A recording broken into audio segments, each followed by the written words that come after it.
So what's this? Anime studio bankruptcies and closures continue to rise for third consecutive year in Japan. According to a new study, 2025 has seen anime studios shut down or go bankrupt at an even higher pace than previous years. This is pretty unsettling news when you factor in everything that's been going on for the last few years. Anime is booming. Anime is very popular. It's reached a new height of popularity that has really never been seen before. I mean, good examples that's just really obvious is like the performance of Demon Slayer and Chainsaw Man in the box office. They are making record sales. They are doing the best that anime's basically ever done in the box office. It is rivaling even Disney and Marvel and stuff in theaters for this year. So anime has reached a new level of popularity and just demand. And it's interesting that despite this demand, despite obviously the anime industry having indications that it should be booming, we're having a ramp up of anime studio bankruptcies and closures happening for the third consecutive year, which is weird because once again, if this was happening back in like maybe 2021, 2022, it'd make a little bit of sense, especially with all the COVID stuff, with the COVID era. And to be fair, some of this stuff might have to do with COVID, but it's fascinating just seeing the contrast of how everything should be going right because, obviously with how much money is being made, but obviously the exact opposite is happening. It kind of feels weird. It feels like an oxymoron, honestly. It's just like, how is this happening if anime is obviously reaching new heights of popularity? So let's get into this article and let's kind of get into the bottom of this, or get to the bottom of what's really going on. The number of Japanese anime production companies going bankrupt or closing down is suspected to increase for the third consecutive year in 2025, according to a new report by Teikoku Databank. The forecast is based on what we have seen during the first 9 months of the year, with 2 anime studios filing for bankruptcy and 6 others suspending or dissolving business operations. This one is very fascinating. That basically says that 8 studios went bankrupt or just completely ceased operations. That's a lot. 8 different companies.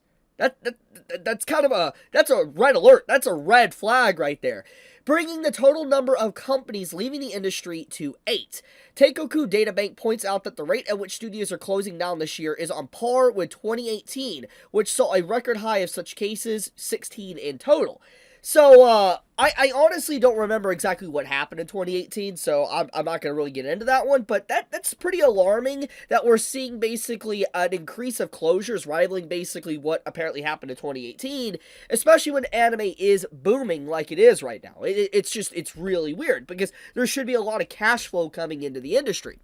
Not only that, but when including small subcontractors and freelance animators working in anime production, the actual number of companies and professionals exiting the industry is likely much higher. So this right here is pretty interesting, actually. So it's pretty much saying that, yeah, there is 8 different companies closing down shop, but this is not even getting into the fact of freelancers and subcontractors and, individuals that have worked for these companies just leaving the industry altogether. So they're basically saying that they're bleeding animators dry. They're losing a lot of potential workers that will go to other companies, other jobs to work more on anime. They're just exiting the industry, which also a pretty concerning thing. So what's going on here? Of note, the bankruptcies and closures in the past few years have not been limited to studios doing secondary anime production work, but has also impacted so-called prime and gross contractors, studios capable of fully completing anime projects in-house. This is a pretty big detail right here, actually. So what this pretty much is implying is that these bankruptcies and closures for these companies for these last few years is not just like small companies. Like, they're not just like small subcontract companies. They're actual full-blown studios that are capable of fully completing anime projects in-house. For those that need this simplified a little bit, pretty much imagine JC Staff, a very good example actually with One Punch Man, okay? JC Staff has a team that works on One Punch Man. There was an episode, I think episode 2 or episode 3, don't quote me on this one, but there was an episode that was pretty much like 90% plus outsourced outside of Japan for animators to work on.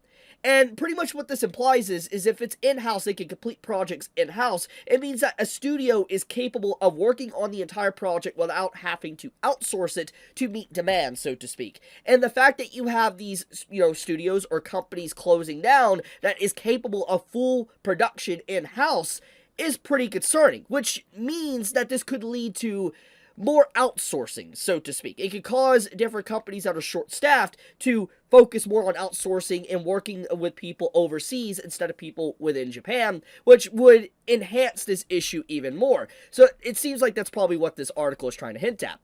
Roughly half of the anime production companies that exited the market in the past 5 years were primary or growth studios like Ekachi, Eplica, and Cloud Hearts and Studio 5.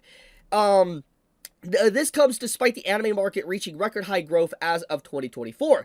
The main cause appears to be Japan's severe manpower shortage, which has led to what Teikoku calls a profitless boom among production companies. With the increasing number of anime titles being made, studios have come to face surging project orders that outpace their capacity. So it's getting into what I just talked about.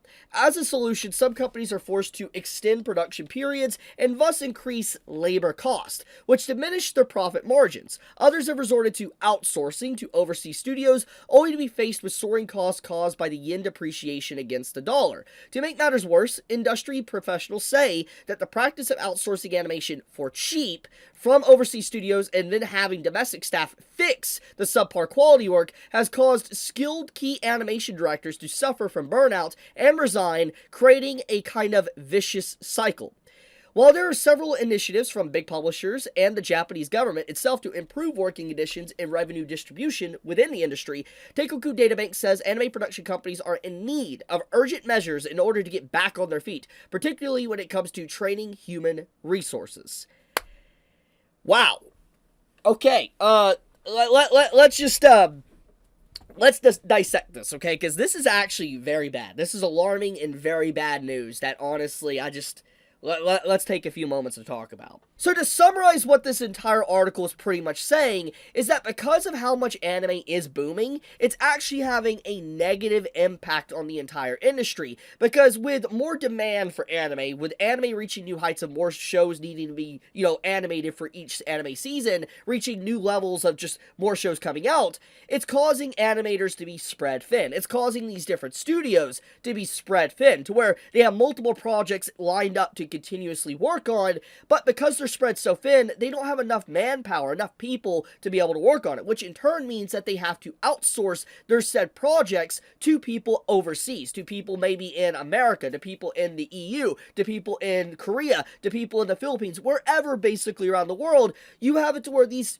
animation studios, they have to outsource to be able to even meet the demand of anime and the boom that's going on in these last few years. But because of the demand reaching new levels of heights, and they're having to outsource more, it's causing cost of anime production to skyrocket, because obviously the prices of paying for these outsources and freelancers, and then the yen depreciation on top of that is causing everything to kind of systematically get worse and worse. And as they continue to outsource, it's causing the issue of the lack of workers to work on a project to also get worse, because you have people in-house within Japan no longer really wanting to work in the anime industry because the situation is so dire. They probably don't have time for themselves. I mean, we know that this is a story as old as time, basically. We know how animators are treated and how they overwork themselves pretty much to death at their desk. But the point of the matter is that because there's so much demand, these animators they're leaving the industry, and they're just not wanting to do anything anymore. They don't want to continue working in the industry because of how punishing or how bad it is currently. And so it's leading to these companies to outsource more, which in turn is causing these studios to close down. And it's a cycle that is just getting a lot worse. Honestly, I don't really know how you fix this. I honestly, the only option I would see that you could use to fix this situation would be to just slow production down, which at the end of the day, that's not going to happen. And the reason why that's not going to happen is because of the boom. Anime is, like I said, reached a new level of popularity, and anyone that knows this will obviously want to make more money. You have the people, the higher-ups, the head honchos, wanting to make a bigger slice of the pie, make more money, because anime is very popular. And because of that, it's causing demand for the people on the bottom to increase, and they're having to work even harder. But it is a system that is getting crushed slowly because of the demand itself. this is pretty bad. Like, actually really, really bad. This could explain some of the issues that's potentially even going on with One Punch Man. I could be wrong there, don't quote me on this one. But, yeah, this is not good. This is really bad seeing something like this. The fact that there's multiple bankruptcies or suspension of work for these different studios that are primary studios within Japan should alarm people. I'm very surprised not a lot of people are really talking about this, because this is basically saying if things continue like it is, there's going to be like an anime crash. Like, the market for anime is going to crash. And if it doesn't like completely crash, what's going to happen is a lot of studios are just going to shut down, and it's going to be mainly only the big studios that are like in bed maybe with very massive companies and have these massive contracts to be able to survive. Examples of this, I would assume, would be like, for instance, MAPPA. Because of how, you know, big they are and how big they have become, they kind of cemented themselves in a way to where I'm assuming, once again, I don't know their financial situation, but I'm assuming because of how they've been working, they more or less will survive the situation, while other littler companies that do smaller projects will just eventually die off because of everything that's been going on. Yeah, tell me your thoughts, honestly. I mean, what do you think about this news? I don't know, this isn't good news. I guess you can't spin this in a good way. But how do you feel about this news?